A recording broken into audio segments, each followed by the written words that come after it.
Alright guys, ahorita vamos a trabajar esto single cab. Como pueden ver, tiene box aquí, está sucio.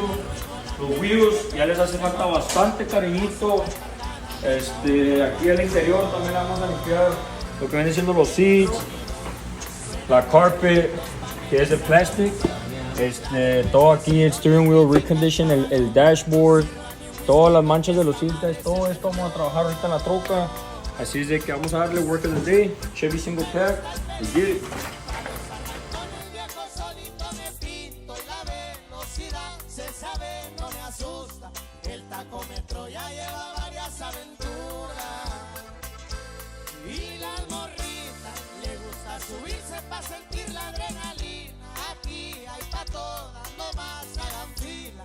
Ay, humildemente como me gusta mi vida.